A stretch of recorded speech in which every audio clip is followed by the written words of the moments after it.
Our first distinguished speaker is Professor William Lucy from Durham University in United Kingdom, and his area of expertise is related to legal philosophy and adjudication. So without further ado, Professor Lucy, please. Thank you. Thanks. Do we have a clicker? Is it on the We do thing? have. Yeah. Great. Thank you. Thank you for the introduction, and thank you for everybody taking time to come along on a Friday afternoon to listen to myself and everybody else on the panel.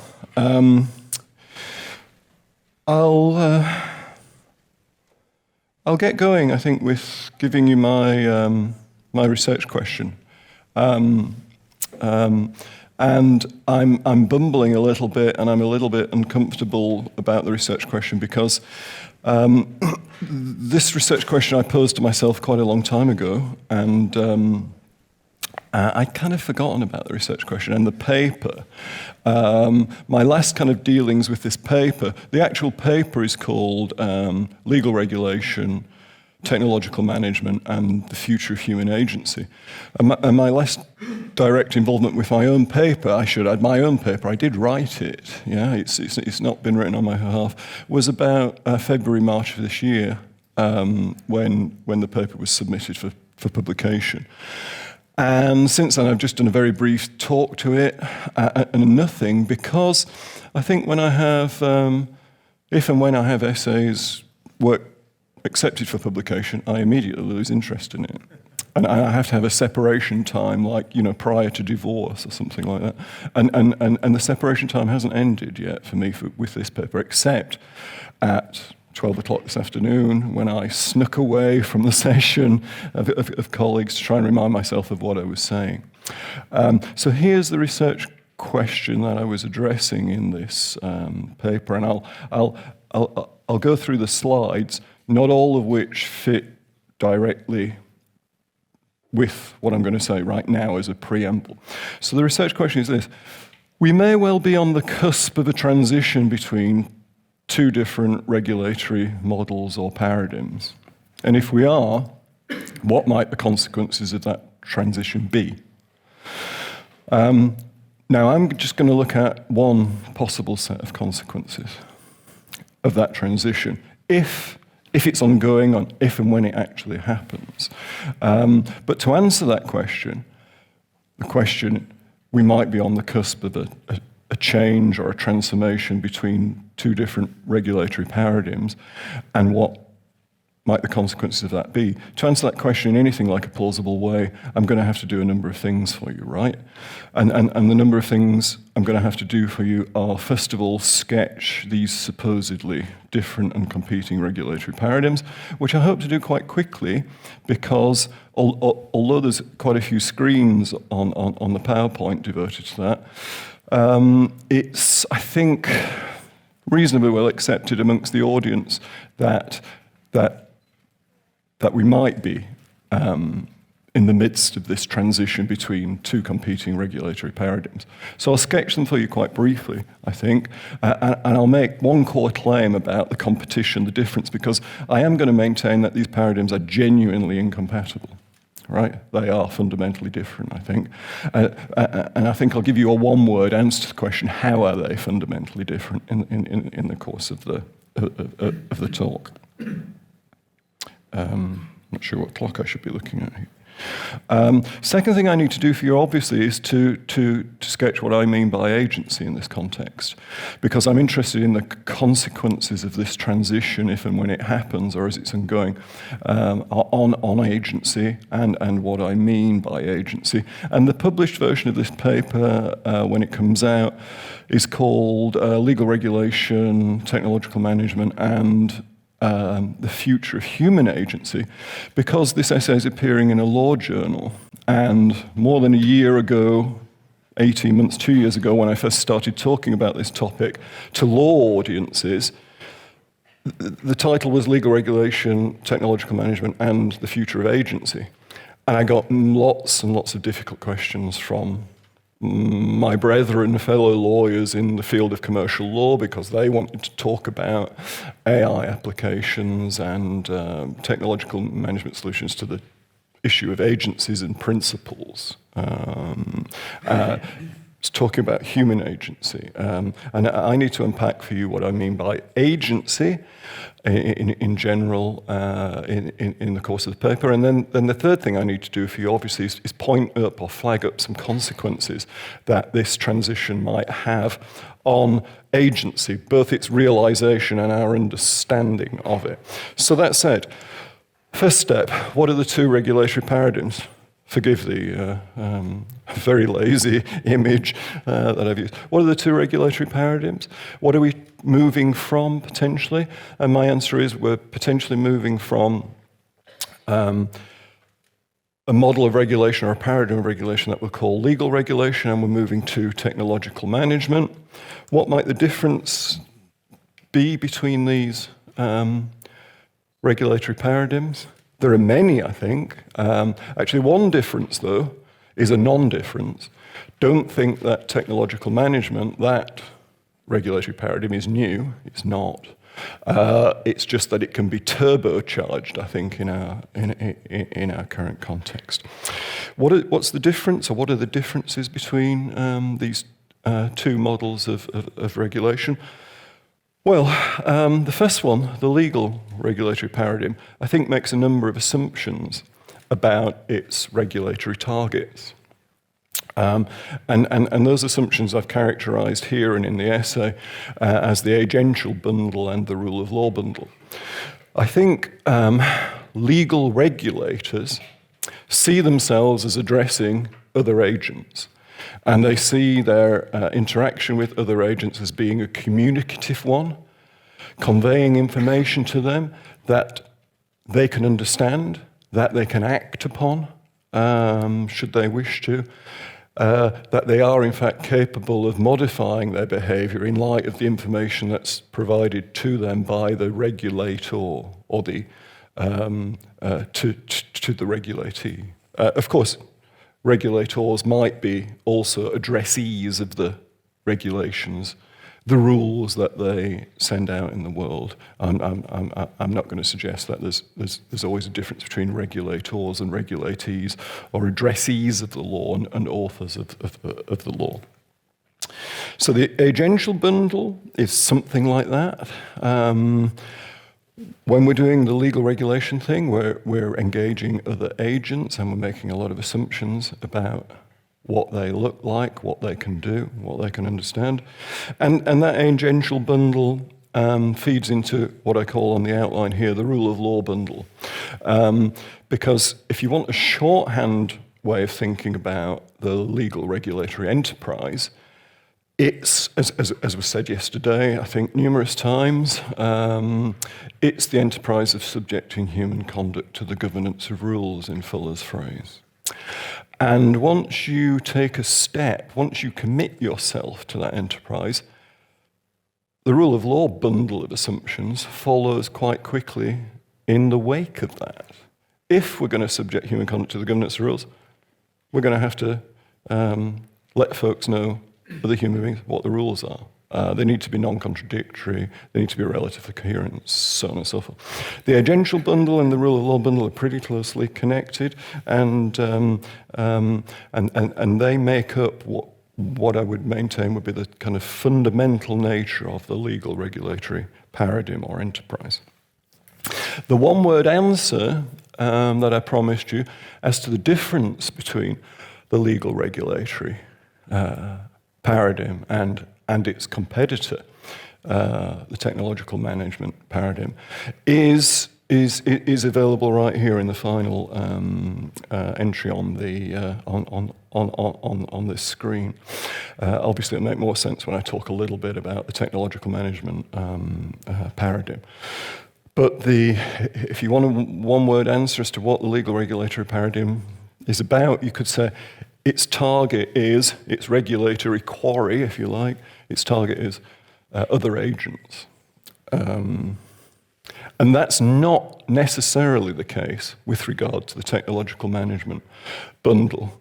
Roger is probably sick of reading this quotation from his own essay and having it recited back to me. But this is not so much the bundle of assumptions. Well, I guess it is a bundle of assumptions that constitutes the technological management paradigm. But I say at the bottom here, there are not many assumptions underpin the technological management paradigm.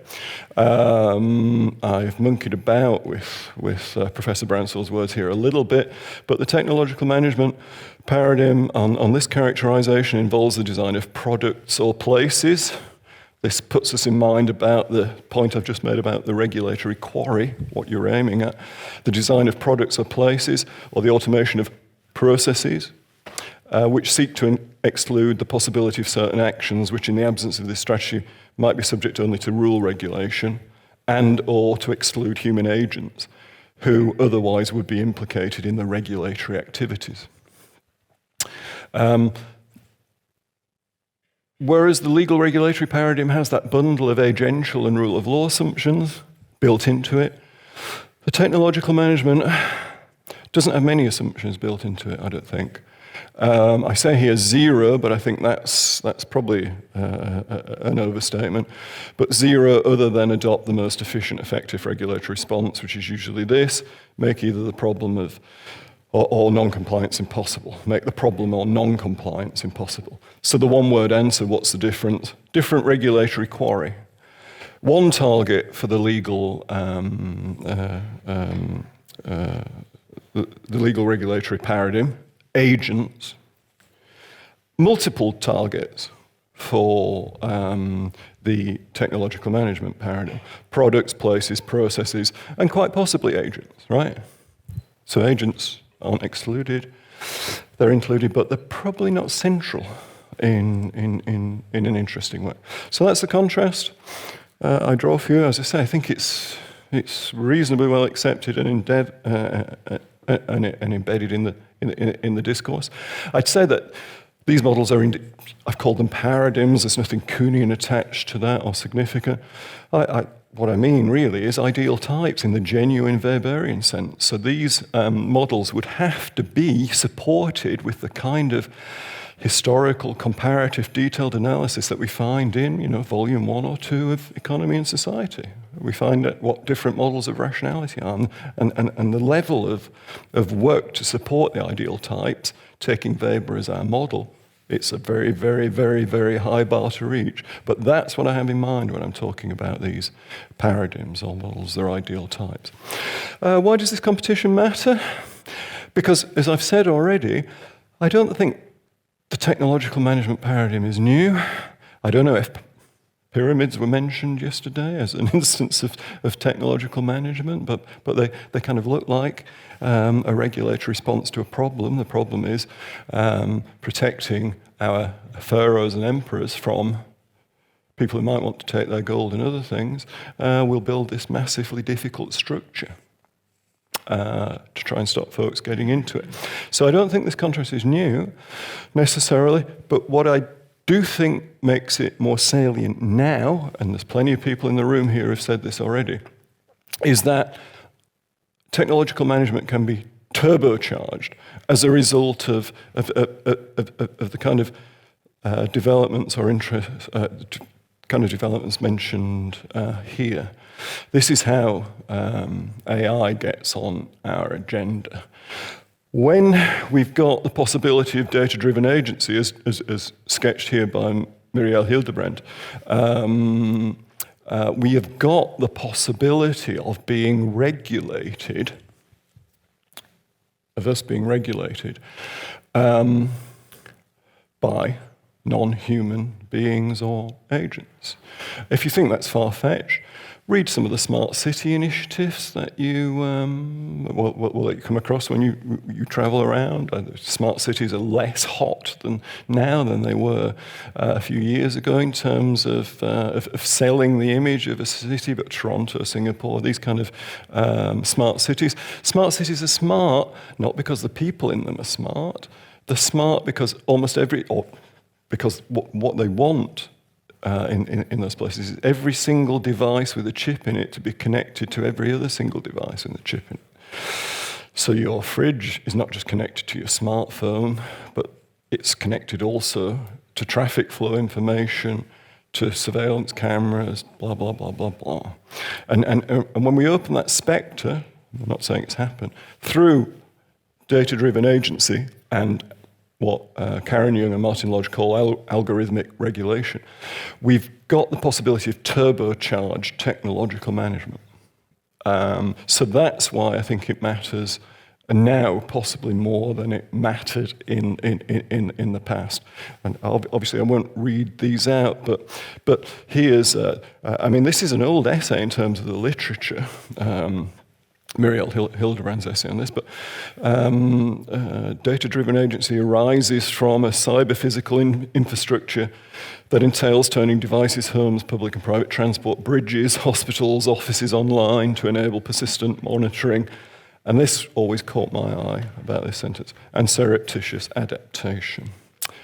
So the contrast between these two regulatory models, I think, is perhaps more pressing now than it was. More pressing now than it was in the time of the pharaohs, anyway, possibly. Might anything interesting flow from this transition? The obvious answer is many things, right? Conceivably. Two things I want to note. One, just to note and leave, is that we might be in the time of regulation by AI. Not regulation of AI. I mean, we talk about that a lot at these gatherings as well. But that's the prospect I'm holding out to you, is the possibly dystopian view of regulation by AI, not AI. What else might focus on this transition if it happens? This is how I stole the title for this talk from my own paper, and I should have just used the original title.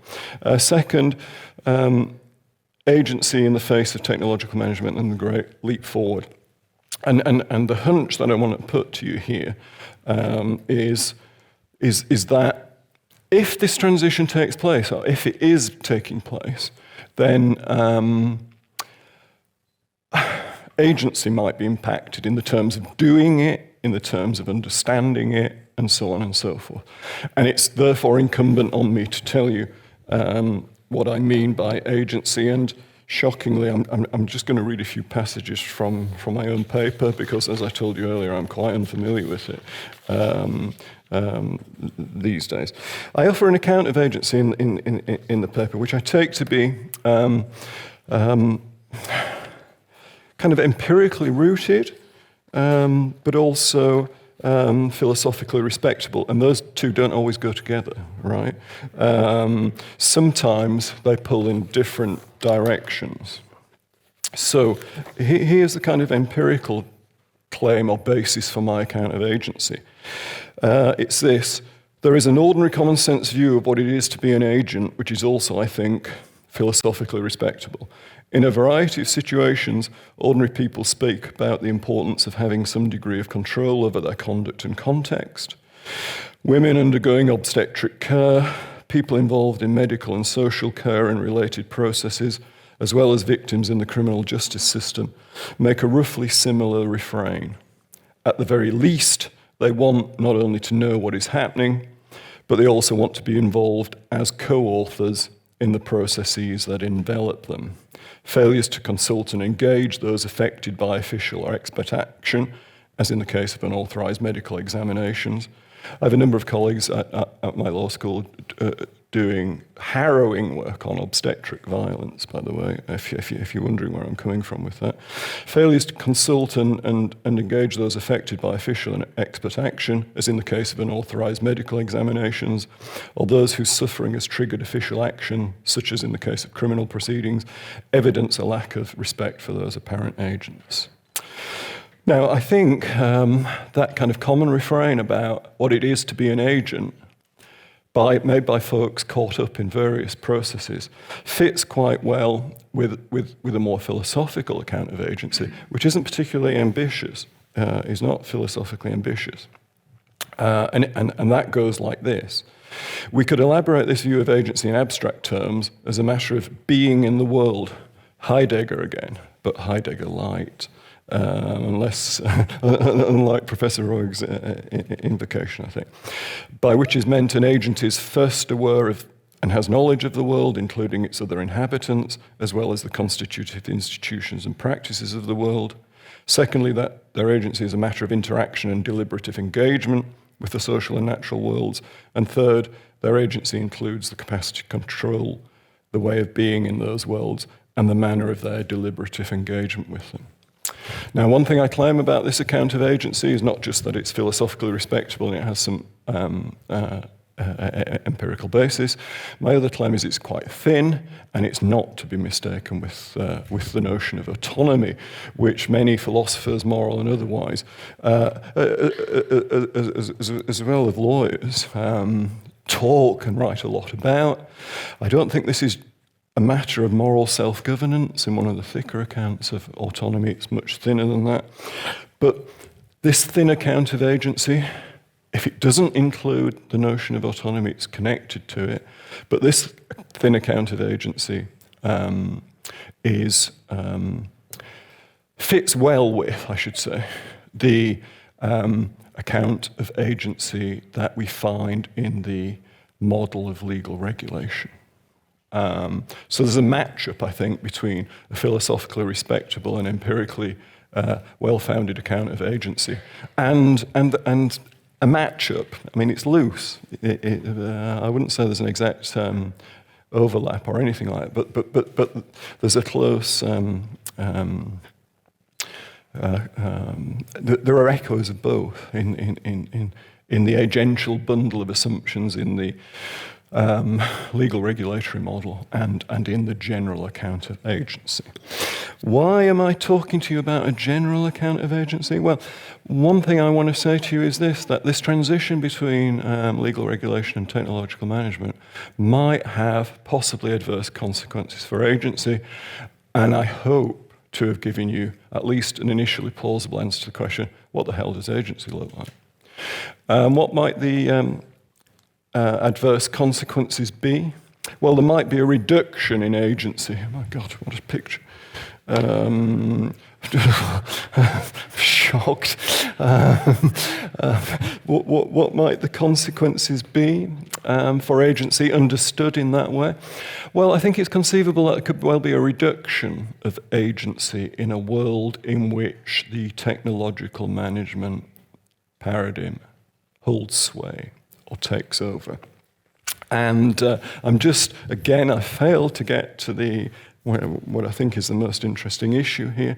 But I'll just pose the kind of thought experiment for you, which I used to flag up this issue, that there might well be a reduction of agency, as I've just sketched it for you, in a technologically managed world. This is a law journal paper, so obviously the examples are drawn from law, which is what I know first and foremost. So here's the thought experiment. Imagine, for example, that we were able in this moment to replace large swathes of private law in any contemporary jurisdiction with technological management analogues. Think, for instance, of replacing contract, tort, trusts, and land law as we now know them. All transactions with anything like a contractual component, such as conveyances of property, the creation of trusts, quotidian contracts for services, goods and the like, could be replaced with self-executing blockchains or related technology, while the boundaries of property, personal and social space could be policed and immediately enforced by advanced geofencing technology. It was Professor Bransfield who unleashed on the world of British academia the automatic golf cart, which did cause a frisson of excitement. The golf cart that cannot be driven off the golf course. And the question wasn't, oh my God, Professor Bransfield plays golf. It wasn't that at all. It was, ooh, that sounds interesting, even though it's an allegedly trivial example. So personal injury and related negligence claims could be eradicated by, for example, forgive me for this next word, infallible self-driving vehicles and AI-driven nurses, surgeons, accountants, building inspectors, law enforcement agents and the like. I'm a kind of private lawyer, hence these kind of examples. In addition, a digitized and blockchain secure register of all property and land interests would provide an utterly incorrigible guide to who owns what. Would there be any less agency in this regulatory system than in current legal systems? Does expanding the range of technological management reduce the range of agency? Well, my response to the thought experiment in the paper is, I call it the intuitive response, and I say the intuitive response is yes. And then I go on to interrogate the intuitive response. And my interrogation of the intuitive response, should I be pointing here? Is here on the outline. Those three alleged problems with the intuitive response. There's the thought experiment. Let's replace this stuff with technological management analogues. Would there be a reduction of agency in that world? The intuitive response, yes. Here are some problems with the intuitive response. There are three. And I'll just very briefly go through them. I wanted, yet again, I failed. I failed in February when I last spoke about this paper to say much about the third problem, which it's about roughly a third of the paper in the published version. But here are the problems with the intuitive response. It's crazy to think that there's a reduction of agency in the technologically managed world. What there is a reduction of mundane, law-related agency, and that just opens space for more, better quality agency. So we're not going to be doing things like conveying property to one another by filling in forms and blah, blah, blah. That's all going to be done for us. And we are going to be doing much more exciting and interesting things. And this objection has been put to me on numerous occasions on this by those kind of skeptical of law, which is fair enough. If we can do it with legal systems, why would you not want to? Because legal systems deal with terrible stuff. If we're invoking the criminal law, something bad has happened. If we're invoking the law of tort or delict, whatever, wherever we are, something bad has happened in the world.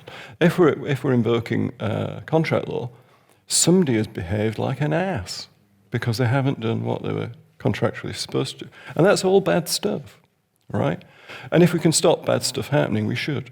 And if we were not involved in bad stuff, then as agents, we could be doing other more wonderful things with our agency. So one response is, same amount of agency, just better. So let's move to the technologically managed future. It's enabling, it's not disabling. Second response is the same amount, there's going to be the same amount of agency in a technologically managed world as in a non-technologically managed world.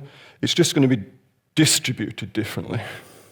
And the distribution between human agents and data-driven agents will be different, all right? Human agents might be doing less agents, see? But data-driven agents, as sketched in Muriel Hildebrand's outline, will be doing more of it. So what's the problem? Same quantity of agency, just a different distribution. Humans are doing less, data-driven agents are doing more, and that relates to the first objection in some ways. Why put ourselves through the hell of filling in conveyancing forms?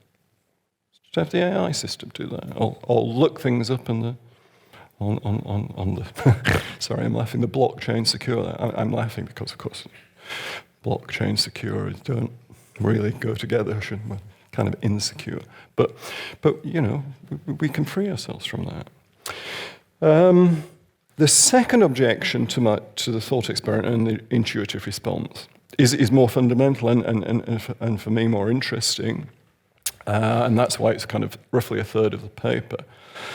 The third response is, well, the first and second responses are just silly, as is the thought experiment itself, because they assume that you can quantify agency. And how the hell can you quantify the amount of agency in the world? And I'm in the same position I was when I last did this paper.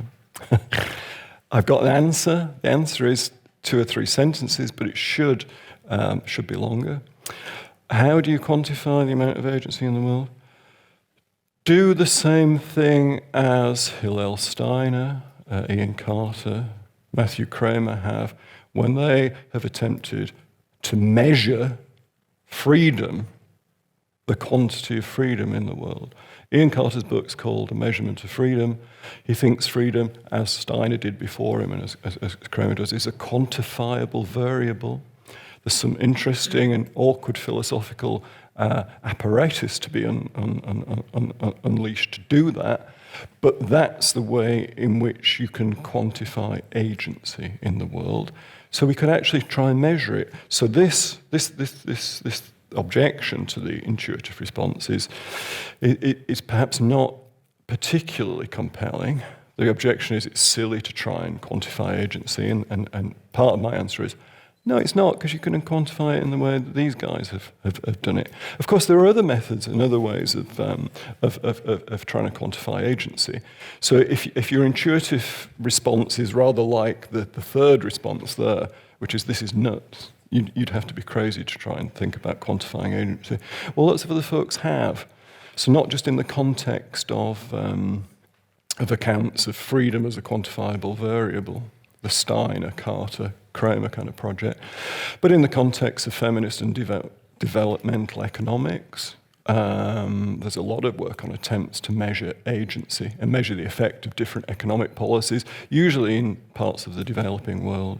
And equally, it seems to me we could use, given some moves, the Nussbaum-Sen account of capabilities and functionings to try and measure agency,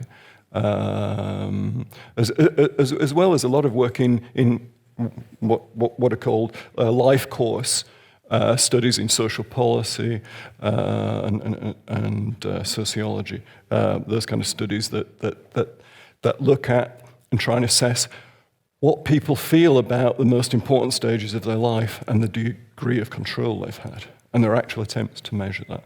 So I guess what I'm trying to do is speak up for the possibility of quantifying agency. Whether or not there's more or less agency in a technological management world, well, we'd have to do the calculation. And actually, the calculation is really difficult. Even Steiner, Carter and Kramer accept that that's a pretty difficult thing to do. But it does offer us a way of assessing the potential impact of this transition if it's unfolding before our eyes or if and when it actually comes about. And thank you for your patience and attention.